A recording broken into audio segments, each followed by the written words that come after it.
Welcome my study 1 2 3 YouTube channel. মারাত্মক হুমকিতে বাংলাদেশ। ঠিক আছে, যেভাবে এসআইভি পজিটিভ বাংলাদেশে বাড়তেছে তার মধ্যে সবথেকে হটস্পট হচ্ছে চট্টগ্রাম। ঠিক আছে, তো আমরা যদি বাংলাদেশের একটা নিউজ আর্টিকেল লক্ষ্য করি, সময়ের কণ্ঠস্বর বলতেছে এইডসের নতুন হটস্পট চট্টগ্রাম, 3 বছরে আক্রান্ত 217। ঠিক আছে, তো এই বিষয়টা কিন্তু একটা জটিল পর্যায়ে চলে গেছে। তো আমাদের প্রথমে এই এইডসটা কী সেই বিষয়টা জানতে হবে। আমরা যদি একটা আর্টিকেল লক্ষ্য করি, হ্যাঁ, যে আজকে আমরা জানবো হচ্ছে এইচআইভি এবং এইডস সম্বন্ধে, যে এইডস আইভি কী এবং এইডস এই দুটো কি একই জিনিস সেটা। দ্বিতীয়ত হচ্ছে এই ভাইরাসটি কীভাবে মানবদেহে ছড়ায়, হ্যাঁ, মানবদেহে প্রবেশ করে তারপর এটি কী কী ক্ষতি করতে পারে। 3 নাম্বার হচ্ছে বাংলাদেশ তথা বহির্বিশ্বের প্রভাবটা কেমন, এবং সর্বশেষ যেটা হচ্ছে যে এই ভাইরাসটি আক্রমণ থেকে বাঁচতে হলে আমাদের কী কাজ করতে হবে, সেই বিষয়গুলো নিয়ে আজকে আমরা ডিটেলস আলোচনা করব।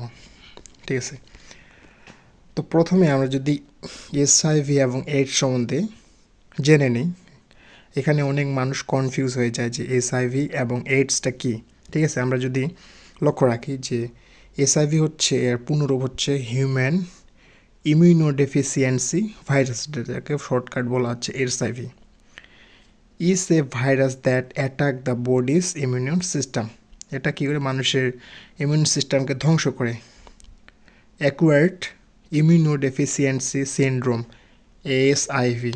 আসলে এসআইভি এবং এইডস বিষয়টা একই। যখন এই ভাইরাসটির নাম দেওয়া হয়েছে এসআইভি, যখন এটি মানুষের দেহে একটা রোগ সৃষ্টি করে, সেই রোগটাকে বলা হচ্ছে এসআইভি। তাহলে এসআইভি এবং এইডস এই বিষয়টা নিয়ে আমরা বুঝলাম যে এসআইভি এবং এইডস বিষয়টা কী। আসলে এই দুটো একটা ভিন্ন নয়। যখন ভাইরাসটি থাকে, সেই ভাইরাসটি একাকীভাবে এসআইভি বলা হয়েছে, যখন এটি মানুষের শরীরে প্রবেশ করে যে রোগ সৃষ্টি করে সেটাকে বলা হচ্ছে এইডস। ঠিক আছে, তো আমরা প্রথমে জানবো যে এটি মানবদেহে কীভাবে ছড়ায়। ঠিক আছে, তো এটা কীভাবে ছড়াইতে পারে, যে যৌন সংক্রমণের মাধ্যমে। যখন কোনো দেশে সেক্সুয়াল যেভাবে হয়, যে খারাপভাবে যখন চলে যায়, যখন উইথাউট কন্ডম যখন আমরা ইউজ করি, হ্যাঁ, সেভাবে কিন্তু এটি যৌন সংক্রমণের মাধ্যমে ছড়াইতে পারে। তারপর কিসের মাধ্যমে ছড়াইতে পারে? রক্তের মাধ্যমে ছড়াইতে পারে। যখন রক্ত কীভাবে যায়, যখন যারা মাদকাসক্ত, আমরা কি করি, ব্লেড ইউজ করি, অন্যের ব্যবহৃত ব্লেড, অন্যের ব্যবহৃত সুইচ বা সিরিঞ্জ।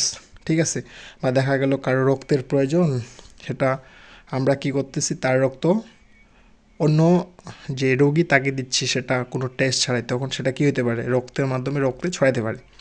তারপর কীভাবে ছড়াতে পারে? মা থেকে শিশু। যদি কোনো মা দেখা যায় গর্ভবতী হয়েছে, হ্যাঁ, তিনি যদি কোনো শিশু জন্মগ্রহণ করে থাকে, তাহলে সেক্ষেত্রে ওই এইচআইভি রোগী বা এইডস আক্রান্ত মা, শিশুটাও কী করে, এইডস রোগে আক্রান্ত শিশু জন্মদান করে থাকে। এবং এটি কিসের মাধ্যমে ছড়ায় না, আমাদের যে ভ্রান্ত ধারণাগুলো রয়েছে, যেমন এইচআইভি অনেকে ছোঁয়াচে রোগ মনে করেন, এটি আসলে ছোঁয়াচে না। কাশি, হাঁচি বা খাবার বা পানির মাধ্যমে এটি কী করে না, ছড়ায় না। ঠিক আছে, তাহলে আমরা জানলাম যে মানবদেহে এটা কীভাবে ছড়ায়, ঠিক আছে, এবং কীভাবে ছড়ায় না। তারপর দ্বিতীয়ত আমরা যদি লক্ষ্য করি যে এইচআইভি যখন মানবদেহে প্রবেশ করে, তখন এটি কীভাবে মানব শরীরকে ক্ষতি করে।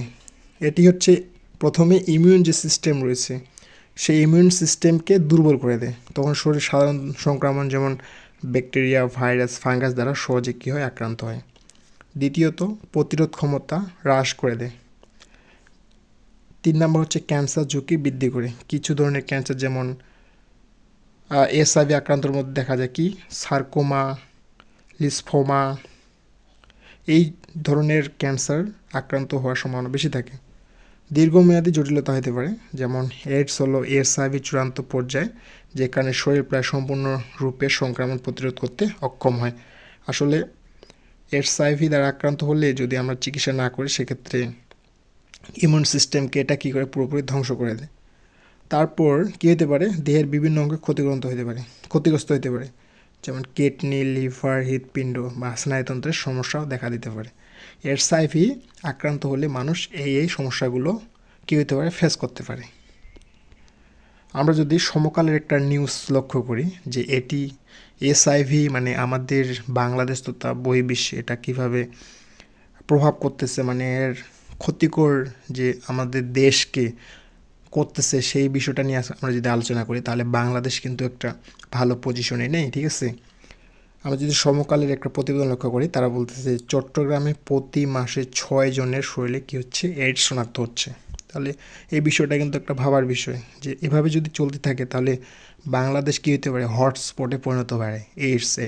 যেহেতু এইডস একটি মরণব্যাধি, মানে এটি পুরোপুরি শনাক্ত করে প্রতিরোধ করা যায় না, তাই এটি একটি কিন্তু মানে একটা খারাপ বিষয়, ঠিক আছে। আমরা যদি প্রতিবেদনটি লক্ষ্য করি তারা বলতেছে এভাবে যে গত 1 বছরে নতুন করে 75 জনের শরীরে ভাইরাসটি কী হয়েছে, শনাক্ত হয়েছে। এই হিসাবে প্রতি মাসে অন্তত 6 জন ভাইরাসটিতে সংক্রামিত হয়েছে। প্রাণঘাতী ভাইরাসটিতে গত 3 মাসে বছরে 217 জন কী হয়েছে, আক্রান্ত হয়েছে এবং 51 জনের কী হয়েছে, মৃত্যু হয়েছে। আমরা যদি সেই সাথে জাতিসংঘের যে পরিসংখ্যান সেটা লক্ষ্য করি, তারা বলতেছে যে বর্তমানে দেশে এইডস আক্রান্তের সংখ্যা 13,200 জন। তবে স্বাস্থ্য অধিদপ্তর এইডস এসটিডি প্রোগ্রামের তথ্য বলছে দেশে এইডস আক্রান্ত রোগীর সংখ্যা 5,865 জন। এর মধ্যে হচ্ছে 300 জন শিশু। তার মানে এই সংখ্যাটা কিন্তু একটা হিউজ, ঠিক আছে। এবং 924 জন রোগী অলরেডি মারা গেছে। চট্টগ্রাম সহ 23টি জেলা ভাইরাসটি ঝুঁকিতে রয়েছে। তার মানে এটি হালকাভাবে নেওয়ার প্রয়োজন নেই।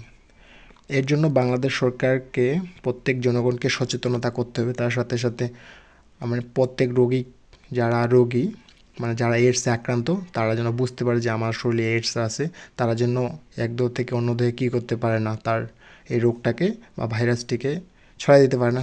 সেটার একটা কার্যকরী পদক্ষেপ নেওয়া আমাদের দরকার। নাহলে কিন্তু বাংলাদেশ একটা খুব খারাপ সম্ভাবনার দিকে চলে যাচ্ছে, ঠিক আছে। এবং আমরা যদি সর্বশেষ লক্ষ্য করি যে এইডস রোগের তো এই বিষয়গুলো আমাদের খারাপ, ঠিক আছে। তাহলে এটি থেকে আমরা মানে বাঁচবো কীভাবে? হ্যাঁ, আমরা যদি কিছু প্রতিরোধ মেনে চলি তাহলে কিন্তু এই রোগটি থেকে আমরা বা এই ভাইরাসটি থেকে আমরা কী হতে পারি, প্রতিরোধ করতে পারি। হ্যাঁ, ঠিক আছে। আমরা যদি প্রথম আলোর একটা প্রতিবেদন লক্ষ্য করি, তারা বলতেছে যে এইডস প্রতিরোধে এই বিষয়গুলো মেনে চলতে হবে। কী বিষয় মেনে চলতে হবে আমরা যদি লক্ষ্য করি, তারা বলতেছে এইডস প্রতিরোধে সঙ্গীর প্রতি বিশ্বস্ত থাকুন। মানে আমরা বিবাহ বহির্ভূত মানে পার্টনারের সাথে আমরা কী করতে পারবো না, সেক্সুয়াল কোনো কর্মকাণ্ড করতে পারবো না। হ্যাঁ, সেক্ষেত্রে কী হতে পারে, এইডসের ঝুঁকি বাড়ায়।